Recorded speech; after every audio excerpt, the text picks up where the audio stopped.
नमस्कार बच्चों, जय हिंद जय भारत। कैसे हैं आप सब लोग। मैं गौरव वैष्णव आप सभी का पुनः स्वागत करता हूं अनंत आईएएस कोचिंग के इस ऑफिशियल यूट्यूब चैनल पर। बच्चों, जैसा कि आप सभी जानते हैं कि अपने फास्ट एंड फ्यूरियस बैच में हम अभी हिस्ट्री कर रहे हैं और हमने इससे पहले वैदिक काल और उत्तर वैदिक काल पढ़ा था।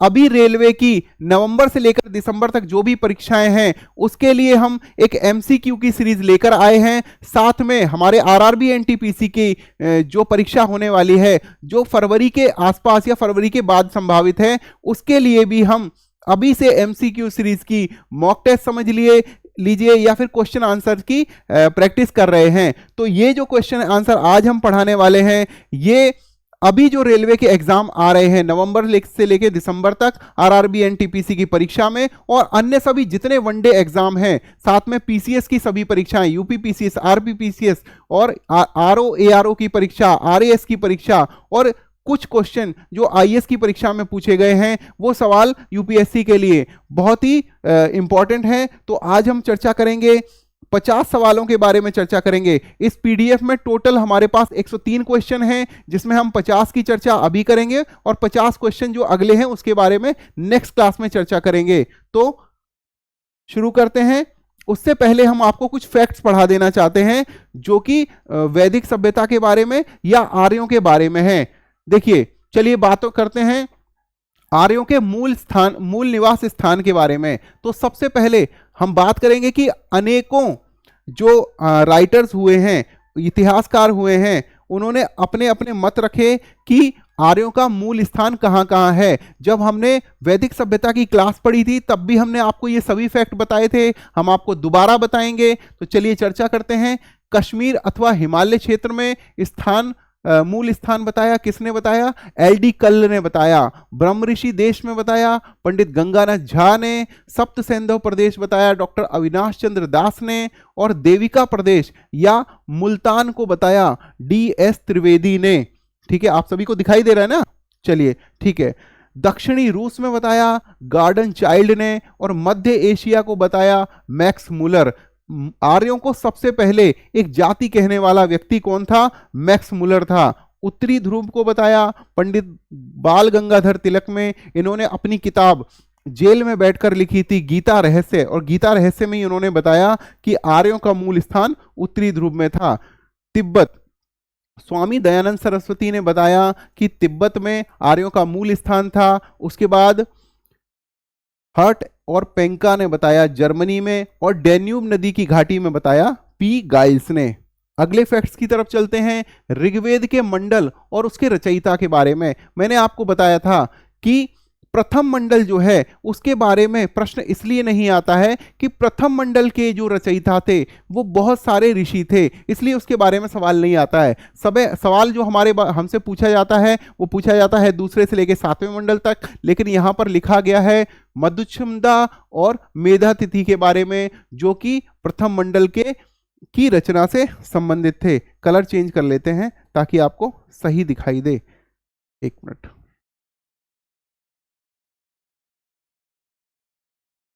चलिए, द्वितीय मंडल मैंने आपको बताया था, इसके लिए ट्रिक बताई थी कि आपको लिख लेना है कि ग्रह में विवाद का अभाव अंकित है। ठीक है, तो ग्री से बन जाएगा आपका ग्रीष्मत बन जाएगा दूसरे मंडल से संबंधित। तीसरे मंडल से विवाद तो वामदेव बन जाएगा, वा से चतुर्थ मंडल। पंचम मंडल अत्रि, षष्ठम मंडल भारद्वाज और सप्तम मंडल जो है वशिष्ठ। ये बन जाएगा आपका अभाव बन जाएगा। ये ट्रिक जो है मैं आपको याद दिला रहा हूं कि हमने क्या की थी। ग्रवीवा अभाव, ग्रह में विवाद का अभाव अंकित है, मैंने लिखा था। और अभाव के व से बन जाएगा सप्तम मंडल वशिष्ठ। अष्टम मंडल बन जाएगा कण्व और अंगिरस। अंकित तो अंग से अंगिरस, कर्ण से कण्व बन जाएगा। 9वें मंडल के अंगिरस और अन्य ऋषि। और 10वें मंडल में विमदा, इंद्रा, सची और अन्य। ये 10वें मंडल से संबंधित कुछ जो स्त्री ऋषियां थी, इनको ऋषि की उपाधि दी गई। ये महत्वपूर्ण जो विदुषी स्त्रियां थी इनको ऋषि की उपाधि भी दी गई, और इन्होंने वेदों में बहुत सारे इंपॉर्टेंट ऋचाओं के बारे में लिखा। ठीक है। उसके बाद ऋग्वैदिक कालीन शब्दावली एवं अर्थ। नीवी कमर के नीचे पहने जाने वाला वस्त्र, वाशस कमर के ऊपर पहना जाने वाला अधिवासस, ऊपर से जैसे ओढ़नी ओढ़ी जाती है उसी प्रकार से चादर या ओढ़नी थी अधिवासस।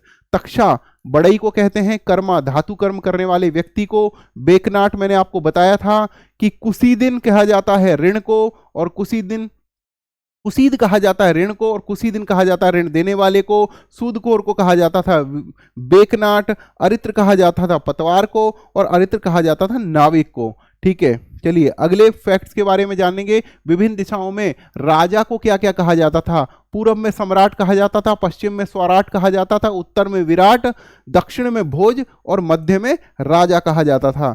अगले फैक्ट्स पढ़ते हैं। उत्तर वैदिक काल में अनु, द्रुह्य, तुर्वस, क्रीवी और पुरु तथा भरत आदि जनों का लोप हो गया। उत्तर वैदिक काल की बात कर रहा हूं, ऋग्वैदिक काल की बात नहीं कर रहा हूं। पहले तो ये लोग सभी वंश थे, जनों का लोप हो गया। सतपथ ब्राह्मण में कुरु और पांचाल को वैदिक सभ्यता का सर्वश्रेष्ठ प्रतिनिधि बताया गया। कौन से ब्राह्मण में? शतपथ ब्राह्मण में।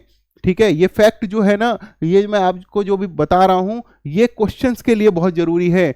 छांदोग्य उपनिषद से ज्ञात होता है कि कुरु जनपद में कभी ओले नहीं पड़े और ना ही टिड्डियों के उपद्रव के कारण अकाल ही पड़ा। तो ये बताते हैं कि कुरु जनपद में कभी भी अकाल नहीं पड़ा। कौन सा बताता है उपनिषद? छांदोग्य उपनिषद बताता है।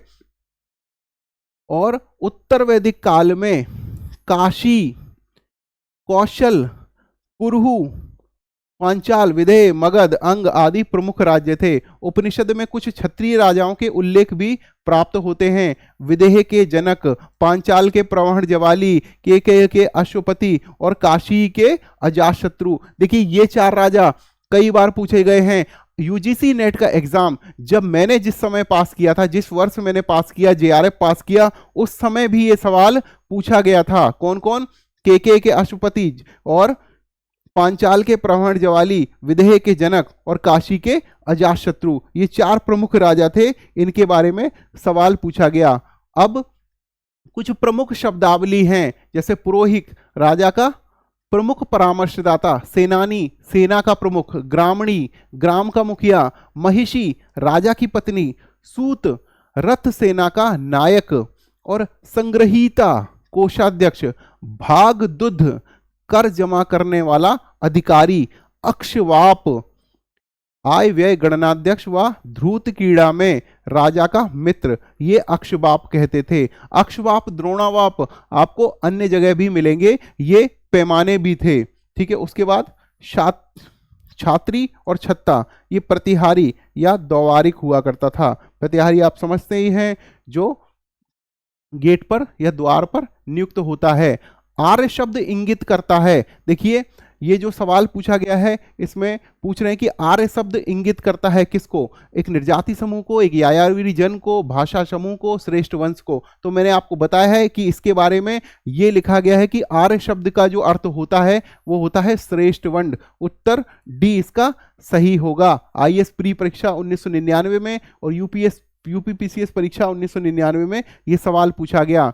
क्लासिकीय संस्कृति में आर्य शब्द का अर्थ है ईश्वर में विश्वासी, एक वंशानुगत जाति, किसी विशेष धर्म में विश्वास रखने वाला, एक उत्तम व्यक्ति। इसका उत्तर हो जाएगा डी, एक उत्तम व्यक्ति। यही आर्य शब्द का अंतर है। यूपी लोअर सबऑर्डिनेट सर्विसेज में 1998 में पूछा गया। उत्तर की यहाँ पर जो एक्सप्लेनेशन भी दे रखी है, ये एक्सप्लेनेशन इस बार, पिछली बार बच्चों ने कहा था कि सर एक्सप्लेनेशन भी आप साथ में देना, तो मैंने जैसा कि आपको बताया है कि यूथ कंपटीशन टाइम्स और घटना चक्र के ज़्यादातर सवाल हम अपनी एमसीक्यू सीरीज में ही शामिल करते हैं। तो ये जो सवाल पूछा गया ये हमने घटना चक्र की सीरीज से लिया है।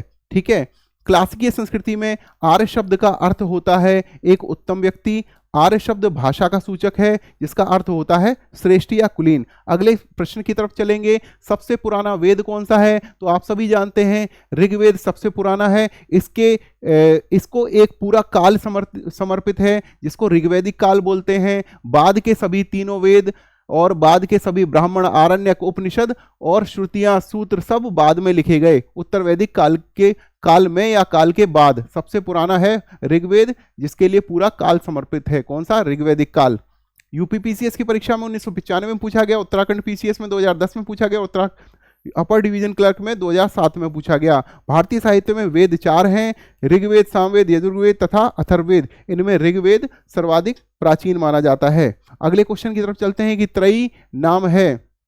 ठीक है, आप सभी जानते हैं कि त्रयी नाम है 3 वेदों का, जिसमें कि अथर्ववेद सम्मिलित नहीं है। ऋग्वेद, यजुर्वेद तथा सामवेद इसमें सम्मिलित है। इसको वेद त्रयी या त्रयी कहा जाता है। अगला प्रश्न है किस वैदिक ग्रंथ में वर्ण शब्द का सर्वप्रथम नामोल्लेख मिलता है? तो आप सभी जानते हैं ऋग्वेद के 10म मंडल में। और कौन सा सूक्त है? आप सभी जानते हैं कि पुरुष सूक्त में सबसे पहले वर्ण का उल्लेख हुआ है। तो 10म मंडल और पुरुष सूक्त ये आपको याद रखना है। 2002 में यूपीपीसीएस की परीक्षा में पूछा गया, वर्ण व्यवस्था से संबंधित पुरुष सूक्त मूलतः पाया जाता है। आप सभी जानते हैं ऋग्वेद में पाया जाता है, 10म मंडल में पाया जाता है। उत्तर इसका सी है। छत्तीसगढ़ पीसीएस परीक्षा में 2014 में पूछा गया। अथर्ववेद, ये देखिए हमें यहाँ पर ये मिलाने हैं, तो चलिए हम मिला लेते हैं। अथर्ववेद ये हमारा होगा औषधियों से संबंधित। ठीक है, उसके बाद ऋग्वेद ईश्वर की महिमा से संबंधित। यजुर्वेद होगा हमारा बलिदान, मतलब यज्ञ की पद्धति से, जिसमें हम मतलब कुछ चढ़ाते हैं। और सामवेद संगीत से संबंधित है। तो कैसे हो गया? ए को 3 से मिलाएंगे, बी को 1, 3, 1, 2, 4। देखिए कहाँ मिलता है? 3, 1, 2, 4 ये हमारा ए में मिल जाता है। उत्तर इसका ए सही होगा। अथर्ववेद औषधियों से संबंधित है, औषधियों से हो गया। ऋग्वेद ईश्वर की महिमा से संबंधित हो गया। 1028 उसमें सूक्त हैं जो कि भगवान की स्तुति से समर्पित हैं। उसके बाद यजुर्वेद में कर्मकांड यानी बलिदान पद्धति, यह हमारा सही है। सामवेद संगीत से संबंधित हो गया। एमपीपीसीएस की परीक्षा 1999 में सवाल पूछा गया, निम्नलिखित 4 वेदों में से किसमें एक में जादुई और माया वशीकरण का माना गया है, का वर्णन माना गया है? तो मैंने आपको बताया था कि औषधियों का, तंत्र मंत्र का, जादुई विद्या का जो वर्णन है वो किस में है? ऑप्शन सी अथर्ववेद में है।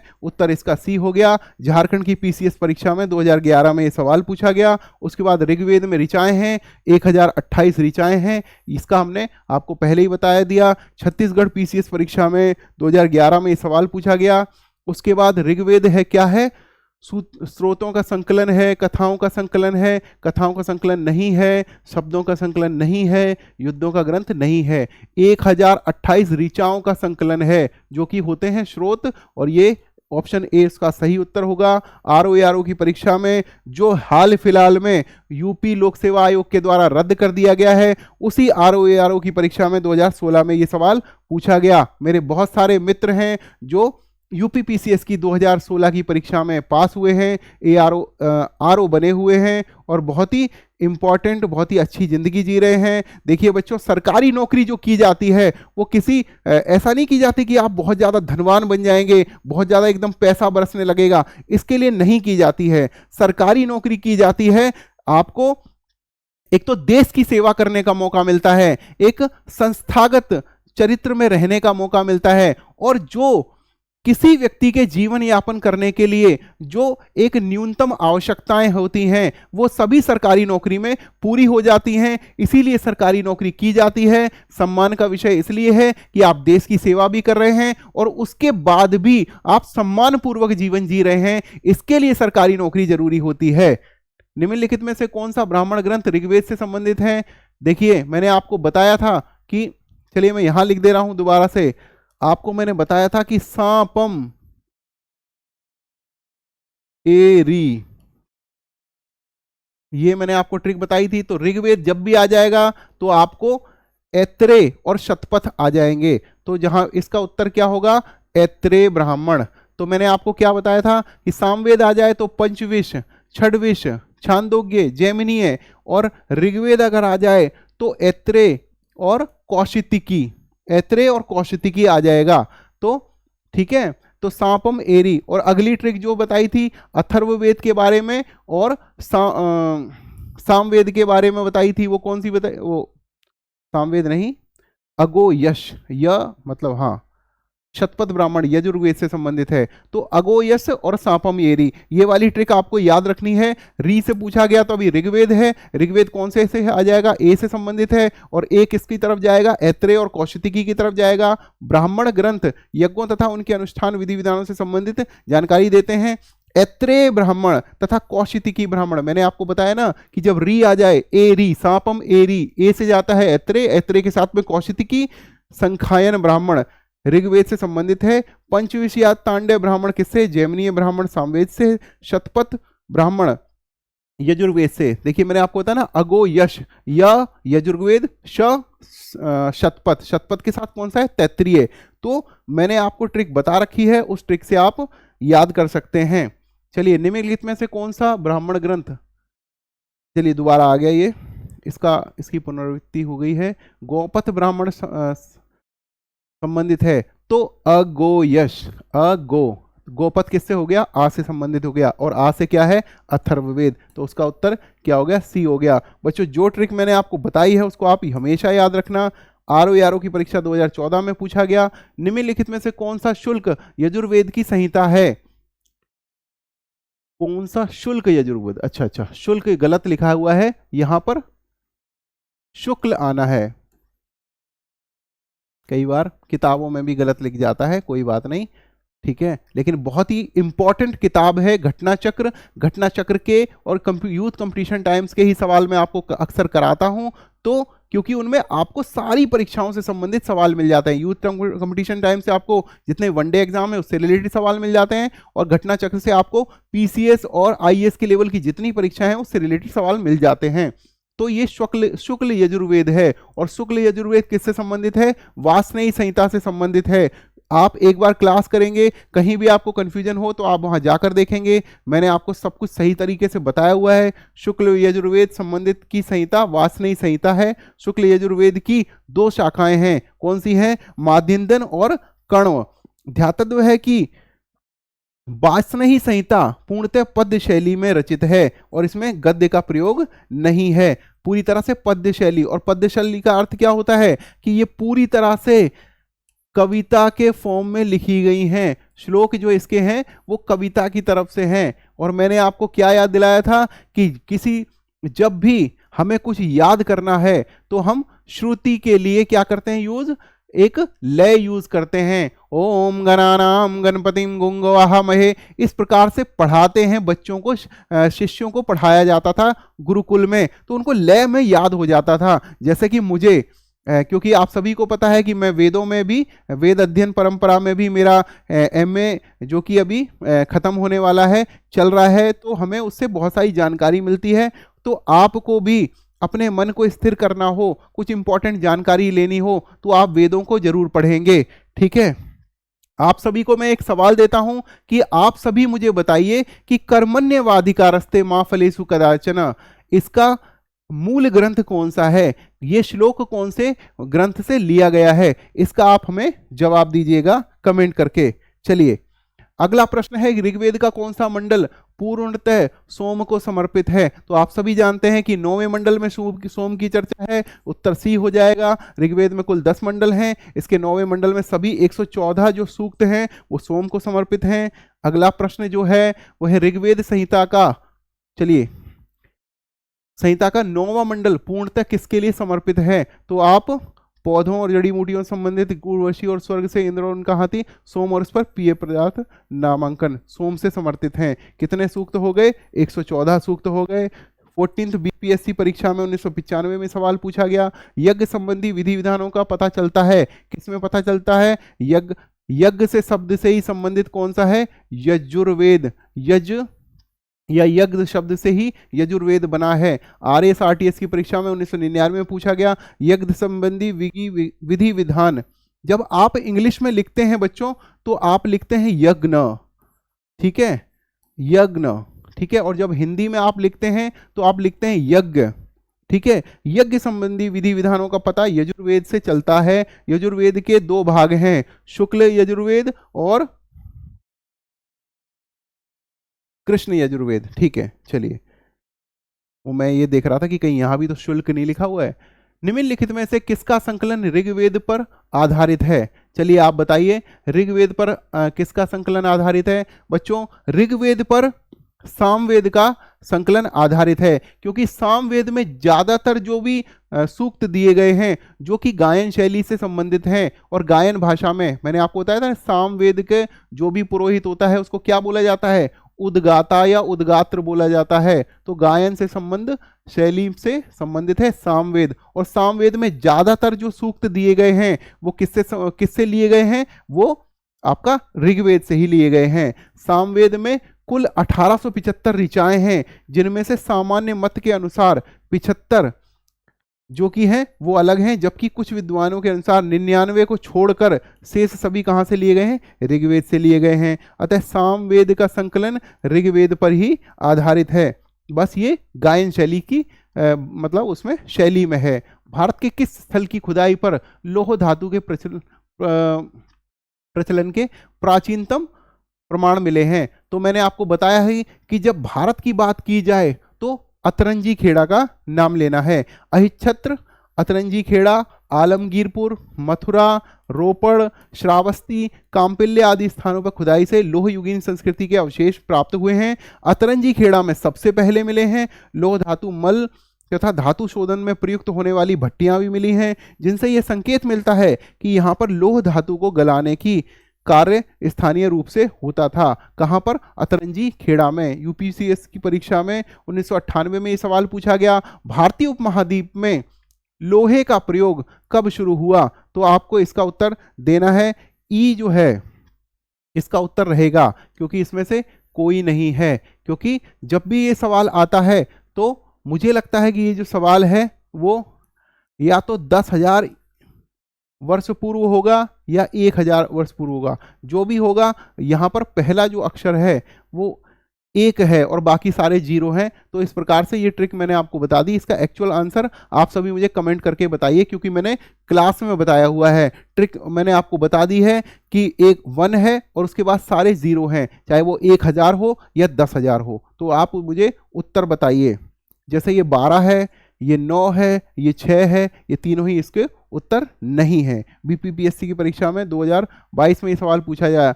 उपनिषद पुस्तकें हैं। मैंने आपको बताया था कि उपनिषद का मुख्य जो विषय है वो है दर्शन, दार्शनिक विचारधाराओं की पुस्तक है कौन? उपनिषद। तो आपको सवाल का उत्तर क्या है? डी है, दर्शन पर आधारित हैं। यूपीपीसीएस की परीक्षा में 2002 में, यूपीएसपीसीए की परीक्षा मेंस में 2004 में ये सवाल पूछा गया। उत्तर डी है, उपनिषद दर्शन पर आधारित पुस्तकें हैं, इन्हें वेदांत भी कहा जाता है।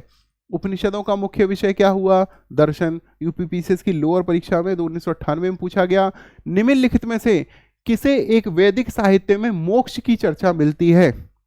आप सभी इसमें मुझे बताइए। देखिए, दार्शनिक विचारधारा से संबंधित जो ग्रंथ हैं उपनिषद, और इन्हीं में सबसे पहले मोक्ष की चर्चा मिलती है। 2003 में यह सवाल पूछा गया। वेदों में मोक्ष शब्द प्रयुक्त नहीं हुआ है। उपनिषदों में प्रथम बार मोक्ष की चर्चा मिलती है। यह शब्द कहाँ मिलता है? श्वेताश्वतर उपनिषद में पहली बार आया है। चलिए, नचिकेता आख्यान का उल्लेख मिलता है। नचिकेता आख्यान का उल्लेख मिलता है कठोपनिषद में। बच्चों, जो नचिकेता के पिता थे उन्होंने ब्राह्मणों को दान में, जब यज्ञ उन्होंने कराया नचिकेता के पिता ने, तो ब्राह्मणों को जब दान में दिया तो बूढ़ी गाय दे दी। तो इस बात से नचिकेता जो है वो बहुत ही परेशान हुए। उन्होंने कहा कि कि जब आपने ब्राह्मणों से एक अच्छा आयोजन करवाया यज्ञ का, तो उनको दान में बूढ़ी गाय क्यों दी? तो इस बात से वो बहुत परेशान हुए। तो उन्होंने कहा कि नचिकेता ने अपने पिता से कहा कि अगर आप दान ही दे सकते हैं तो आप मुझे दान दीजिए, ठीक है, अपने बेटे को दान दीजिए, कोई इंपॉर्टेंट चीज दान दीजिए, तभी तो आपके दान का फायदा है। तो इनके पिता ने इनको गुस्सा होकर कह दिया कि जा, मैंने तुझे मृत्यु को दान दिया। तो ये यमराज के पास चले गए और मतलब जीवन मृत्यु का और मोक्ष का जो गुण वर्णन है ये यमराज ने नचिकेता को सुनाया। तो इसी को यम और नचिकेता संवाद कहा जाता है, जिसका पहली बार वर्णन कहाँ है? कठोपनिषद में है। अगला सवाल भी इसी से संबंधित है। उपनिषद काल के राजा अशुपति शासक थे, कहाँ के? केकय के थे। मैंने आपको बताया था कि विदेह के जनक और अशुपति के, केकय के अशुपति और काशी के अजातशत्रु और पांचाल के प्रवण जवाली, ये चार महत्वपूर्ण शासक थे। और ये सवाल कई बार पूछा जाता है, कभी यूजीसी में पूछा जाता है, कभी यूपीपीसीएस में पूछा जाता है, कभी यूपीएससी में पूछा जाता है। तो ये सवाल, ये चार शासक आपको याद रखने हैं। उपनिषदों में वर्णित राजाओं में विदेह के राजा जनक, पांचाल के प्रवण जवाली, केकय के अशुपति और काशी के अजातशत्रु प्रमुख हैं। निम्नलिखित में से वैदिक साहित्य का सही क्रम कौन सा है? तो सबसे पहले क्या आई? वैदिक संहिताएं आई। उससे आधार पर कौन से लिखे गए? ब्राह्मण लिखे गए। ब्राह्मण क्या? इनकी मतलब जो इनकी व्याख्या करने के लिए लिखे गए। आरण्यक बाद में लिखे गए इनकी व्याख्या करने के लिए, क्योंकि ये जंगलों में लिखे गए, आरण्यक में लिखे गए इसलिए आरण्यक हैं, और अरण्य में लिखे गए। और उसके बाद उपनिषद जो कि दर्शन की पुस्तकें हैं। तो इसका उत्तर ए सही होगा। वैदिक साहित्य का सही क्रम होगा वैदिक संहिताएं, ब्राह्मण, आरण्यक और उपनिषद। 2014 में यूपीपीसीएस के मेंस में ये सवाल पूछा गया। आरंभिक वैदिक साहित्य में सर्वाधिक वर्णित नदी है, तो आप सभी को इसका उत्तर पता है कि आरंभिक वैदिक साहित्य में सबसे इंपॉर्टेंट जो नदी है वो उत्तर ए सिंधु मिलती है। और आईएएस प्री परीक्षा 1996 में पूछा गया। अगर ये सवाल आपसे ये पूछा जाता कि सबसे पवित्र नदी के बारे में बताइए, या नदी तमा किसे कहा गया है, या पवित्र तमा किसे कहा गया है, तब आप सरस्वती का नाम लेते। लेकिन सबसे ज्यादा वर्णित नदी जो है वो सिंधु नदी है। वैदिक नदी अस्किनी की पहचान किसके नाम से होती है? तो अस्किनी की पहचान जो चिनाब नदी के बारे में होती है, अस्किनी चिनाब का ही पुराना नाम है। ठीक है, तो ये उत्तर सही है। 2010 में जीआईसी गवर्नमेंट इंटर कॉलेज की परीक्षा में पूछा गया। ऋग्वेद में निम्नांकित किन नदियों का उल्लेख अफगानिस्तान के साथ आर्यों के संबंध का सूचक है? तो ये कुभा और कुरमु, कुभा काबुल, कुरमु कुर्रम, ये दो नदियां जो हैं, ये देखिए आपको लिखा हुआ है कुभा काबुल, कुरु कुर्रम, गोमती एवं स्वास्तु नदियां अफगानिस्तान में बहती थीं। इन नदियों के उल्लेख से स्पष्ट होता है कि आर्यों का अफगानिस्तान के साथ भी घनिष्ठ संबंध था, ईरान के साथ भी संबंध था, क्योंकि ऋग्वेद की बहुत सारी बातें कहाँ मिलती हैं? ईरान के ग्रंथ में लिखते हैं। उसका नाम था जिंद अवेस्ता। ठीक है, वैदिक नदी कुभा का स्थान कहाँ निर्धारित होना चाहिए? ये उत्तर है अफगानिस्तान। यूपीएससी परीक्षा 1999 में पूछा गया। अगला प्रश्न लीजिए। महाभारत काल में महानदी का नाम था, महानदी का नाम इसमें से कोई भी नहीं है, क्योंकि महानदी का नाम चित्रोत्पला नदी था और महानदी का उल्लेख महाभारत के भीष्म पर्व में प्राप्त होता है। देखिए कितनी इंपॉर्टेंट जानकारी है, इसको आप याद करिए, क्योंकि किसी भी परीक्षा में ये पूछी गई बहुत इंपॉर्टेंट जानकारी है। 2016 में छत्तीसगढ़ पीसीएस प्री परीक्षा में पूछा गया। देखिए बच्चों, कई सारे सवाल बार बार मतलब रिपीट होते रहते हैं, लेकिन ये एक ऐसा सवाल है जो रिपीट नहीं हुआ। तो ऐसे सवाल आपको जरूर याद रखने हैं, क्योंकि कंफ्यूजन करने वाले सवाल हैं और पूछे जा सकते हैं। वायु पुराण में महानदी का पौराणिक नाम क्या था? अभी अभी हमने बात की चित्रोत्पला नदी, और ये छत्तीसगढ़ पीसीएस की परीक्षा में पूछा गया। महानदी का पौराणिक नाम वायु पुराण में मिलता है, नीलोत्पला नदी के नाम पे मिलता है। बताया गया है मत्स्य पुराण और ब्रह्म पुराण में भी महानदी को चित्रोत्पला नदी कहा गया है। निम्नलिखित में से कौन सी प्रथा उत्तर वैदिक काल में प्रचलित हुई? तो ये इसका उत्तर क्या होगा? धर्म अर्थ काम मोक्ष होगा।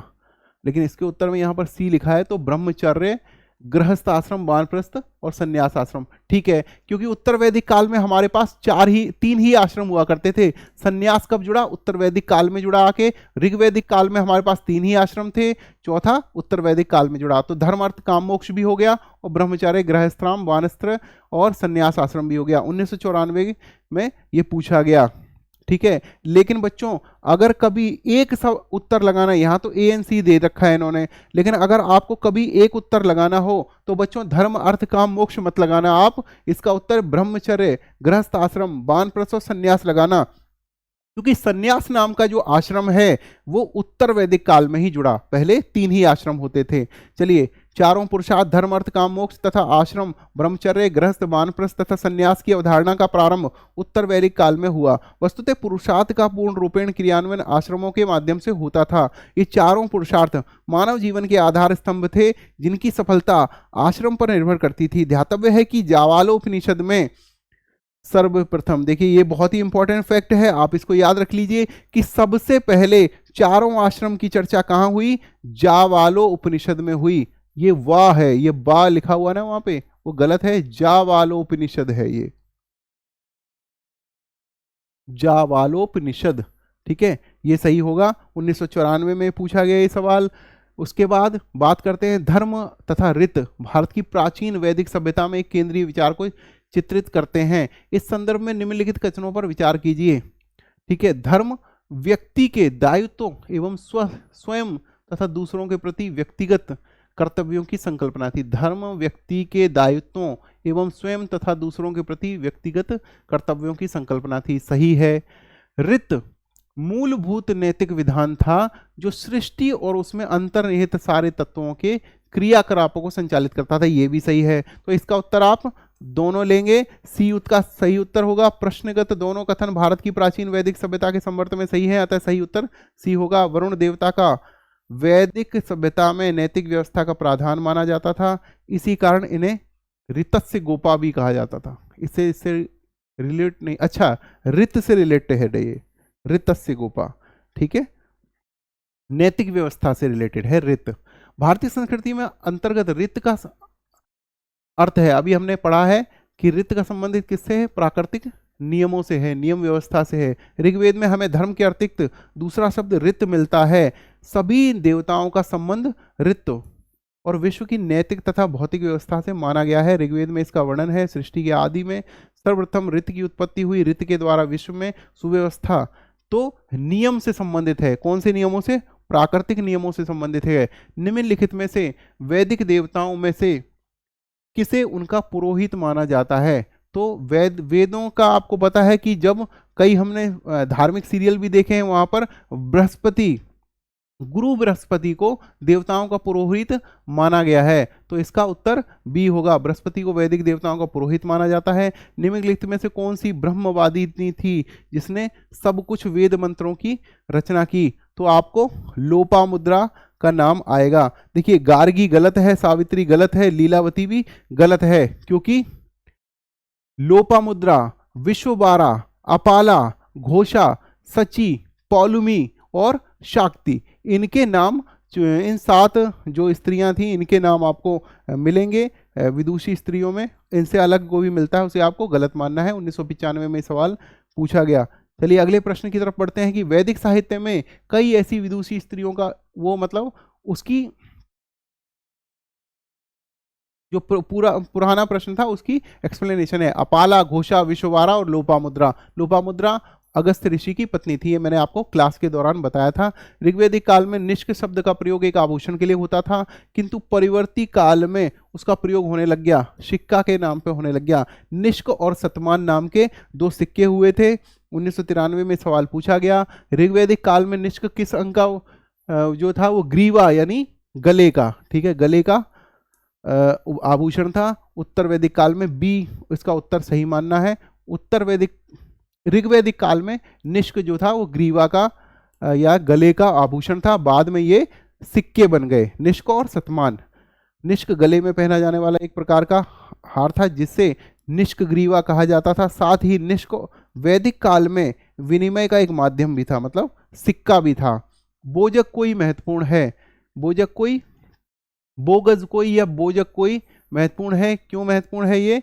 यहाँ से प्राप्त अभिलेखों में वैदिक सभ्यताओं के देवताओं का नाम मिलता है। तो बोगज कोई में सबसे पहले इंद्र, मित्र, वरुण और नासत्य का नाम मिलता है। इन 4 देवताओं का नाम मिलता है, इसलिए ये फेमस है, ठीक है। और ये कहाँ है? एशिया माइनर में है, मध्य एशिया। यूपीपीसी परीक्षा 1996 में, 39वीं बीपीएससी परीक्षा 1994 में पूछा गया।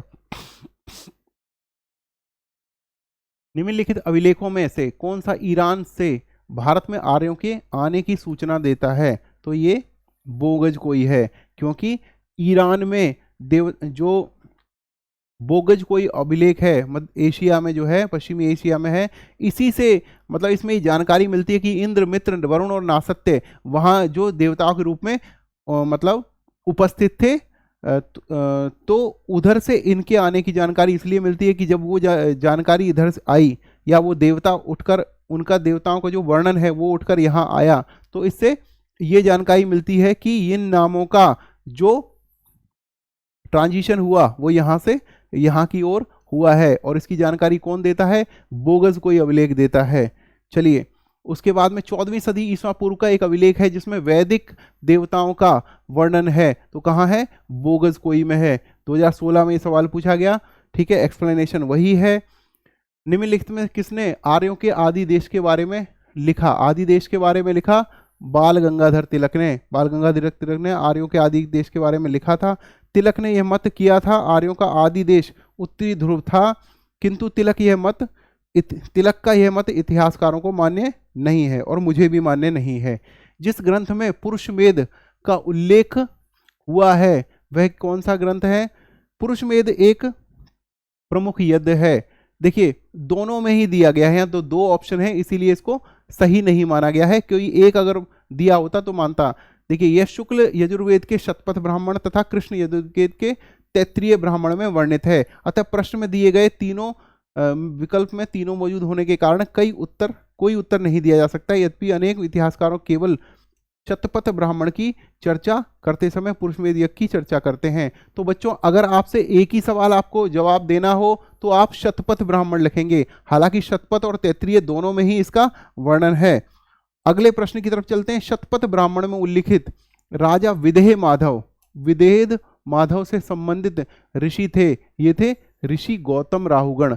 आर्यों के पूर्व दिशा की ओर प्रसार के विषय में शतपथ ब्राह्मण में वर्णित विदेह माधव की आख्यायिका उल्लेखनीय है। इसके अनुसार राजा विदेह माधव जो सरस्वती नदी के तट पर निवास करते थे ने वैश्ववानर अग्नि को मुख में धारण किया तथा घृत का नाम लेते ही वह अग्नि मुख से निकलकर पृथ्वी पर आ गई तथा नदियों को जलाते हुए पूर्व दिशा की ओर बढ़ गई।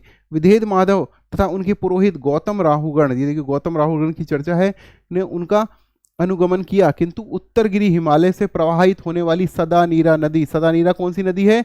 गंडक नदी है, वह नहीं जला सका। विदेह माधव द्वारा अपने निवास स्थान के विषय में पूछे जाने पर अग्नि ने उन्हें सदानीरा नदी के पूर्व की ओर रहने का आदेश दिया। सदानीरा कौन सी नदी है? गंडक नदी है, और इसके पूर्व में रहने का आदेश दिया। किसमें? विदेह माधव को। ठीक है, तो इसका उत्तर हो गया राहुल राहुगण। उत्तर वैदिक काल में निम्नलिखित में से किनको आर्य संस्कृति का धुर समझा जाता है? तो आर्य संस्कृति का धुर दो वंशों को समझा जाता है, कुरु और पांचाल को। ठीक है, 5-10 युद्ध जो हुआ था, बाद में क्या हुआ कि 5-5 जो वंश थे उन्होंने मिलकर एक कुरु हो गया और एक तुर्वस और क्रीवी मिलकर पांचाल हो गए। तो यही आपको याद रखना है। उत्तर इसका सी होगा। उत्तर वैदिक काल में नगरीकरण की प्रक्रिया आरंभ हुई।